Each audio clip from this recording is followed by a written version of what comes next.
श्री स्वामी समर्थ मंडळी, घरातील मिठाच्या डब्यात ठेवा फक्त ही एक वस्तू, गरिबी कायमची दूर निघून जाईल आणि पैसे येण्याचा मार्ग होईल मोकळा। माता लक्ष्मीच्या आशीर्वादाने तुमच्या जीवनामध्ये होईल धनाची वाढ। तुमच्या घरामध्ये मिठासाठी डबा वेगळा ठेवला आहे। जर तुम्ही कोणत्या वेगळ्या डब्यात मीठ ठेवले असेल तर आजच मिठासाठी एक डबा किंवा बरणी आणून ठेवा, कारण ज्या उपायाविषयी आम्ही तुम्हाला डब्यात एक गुपित गोष्ट ठेवायचे आहे त्याच्याविषयी तंत्रशास्त्र मध्ये लिहिले आहे व सांगितल्याप्रमाणे तुम्ही मिठाच्या डब्यांमध्ये ती गुप्तधनाच्या डब्यात लपवली तर तुम्ही तुमच्या आयुष्यातले संपूर्ण गरिबी मिटवून टाकाल, सर्व अडचणीपासून मुक्ती मिळेल व जीवनामध्ये सुख समृद्धी धन दौलत सर्व काही मिळेल।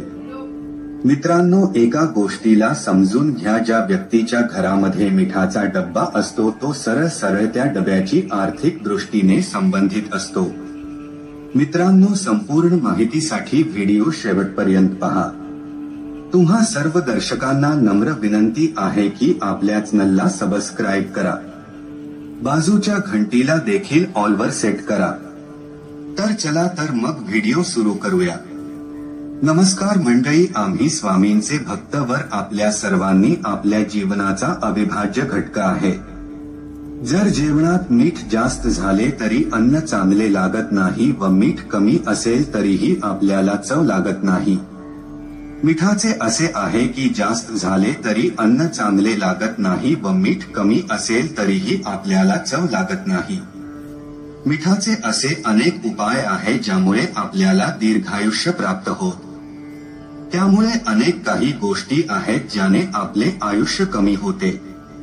मिठाचा उपयोग कशा पद्धतीने करावा याबद्दल अनेकांना फार माहिती नसते, म्हणूनच आज आम्ही तुम्हाला स्वयंपाक घरातील मिठाचा उपयोग कशा पद्धतीने करायचा आहे हे सांगणार आहोत। आपल्या जीवनामध्ये अनेक संकटे अडचणी येत असतात, ते संकट मिठाच्या सहाय्याने दूर करण्यासाठी काही महत्त्वाचे उपाय आज आपण जाणून घेणार आहोत।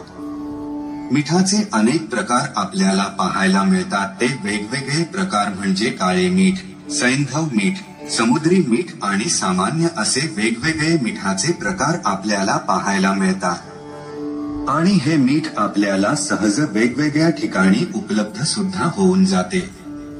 ज्योतिष शास्त्रानुसार मिठाला चंद्र आणि शुक्र यांचा प्रतिनिधी मानले जाते। ज्योतिष शास्त्रानुसार स्टील किंवा लोखंडी भांड्यात मीठ ठेवले तर तिथे शनी व चंद्र यांची युती होते आणि हे आपल्यासाठी खूपच घातक सिद्ध होते। हे रोग व शोकाचे कारण बनते। मिठाला प्लास्टिकच्या भांड्यामध्ये सुद्धा ठेवू नये। मिठाला काचेच्या बरण्यांमध्ये ठेवले तर त्याचा वाईट प्रभाव आपल्या जीवनावर जाणवत नाही। मीठ सांडले तर ते सुद्धा अपशकुन मानले जाते।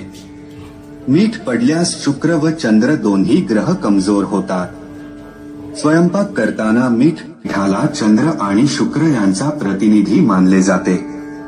ज्योतिष शास्त्रानुसार स्टील किंवा लोखंडी भांड्यात मीठ ठेवले तर तिथे शनी व चंद्र यांची युती होते आणि हे आपल्यासाठी खूपच घातक सिद्ध होते। हे रोग व शोकाचे कारण बनते। मिठाला प्लास्टिकच्या भांड्यामध्ये सुद्धा ठेवू नये। मिठाला काचेच्या बरण्यांमध्ये ठेवले तर त्याचा वाईट प्रभाव आपल्या जीवनावर जाणवत नाही। मीठ सांडले तर ते सुद्धा अपशकुन मानले जाते।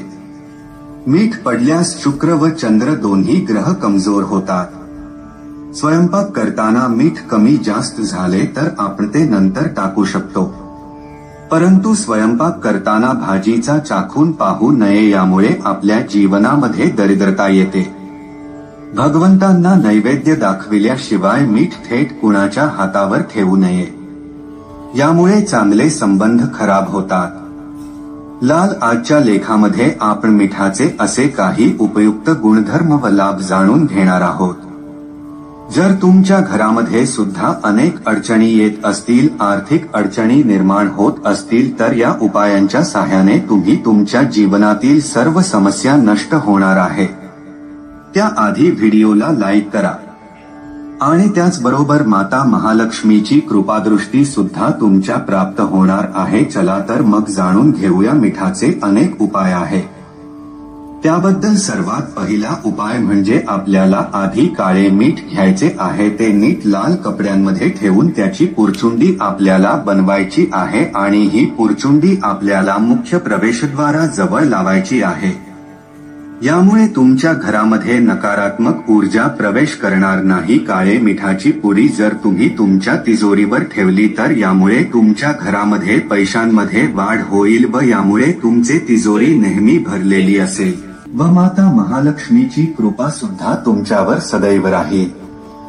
हा उपाय केल्याने तुमच्या घरामध्ये नेहमी सुख शांती वास्तव्य करेल. त्यानंतर दुसरा उपाय आपल्याला एक काचेची बाटली घ्यायची आहे आणि त्या काचेच्या बाटलीमध्ये आपल्याला मीठ भरायचे आहे आणि ही बाटली आपल्याला बाथरूम मध्ये ठेवायचे आहे. असे केल्याने आपल्या बाथरूम मधील नकारात्मक विचार निघून जाईल व बाथरूम मधील जे जीवजंतू कीटक असतात त्यांच्यापासून सुद्धा तुमचे संरक्षण होईल. शास्त्रामध्ये सांगण्यात आलेले आहे की मीठ व काच हे दोन्ही राहूचे कारक आहे.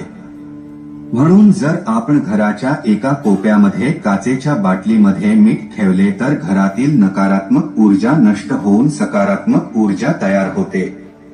स्टील भांड्यात मीठ ठेवले तर अशा वेळी चंद्र व शुक्र यांची युती होऊन त्याचे परिणाम तुम्हाला भयंकर होऊ शकतील. यामुळे तुमच्या जीवनामध्ये दुःख अडचणी निर्माण होऊ शकतात.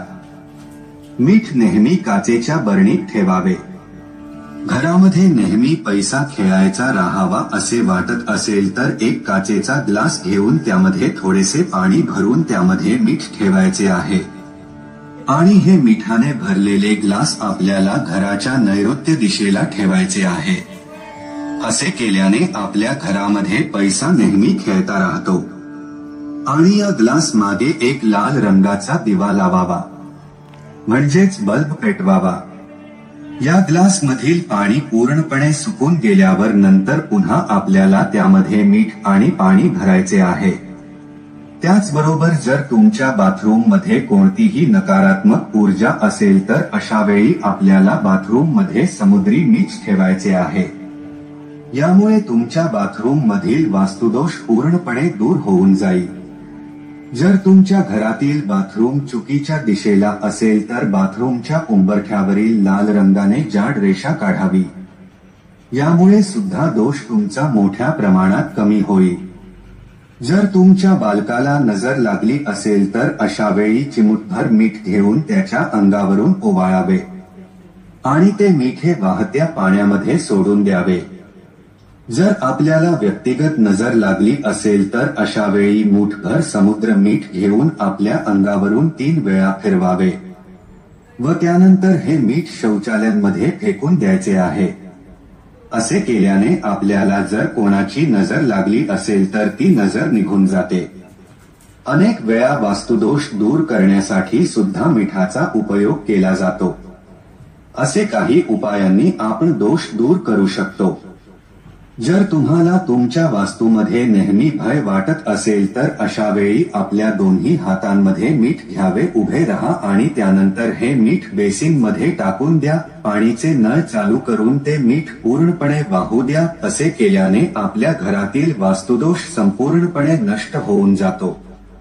मित्रांनो, हा व्हिडिओ तुम्हाला आवडला असेल तर नक्की लाईक करा.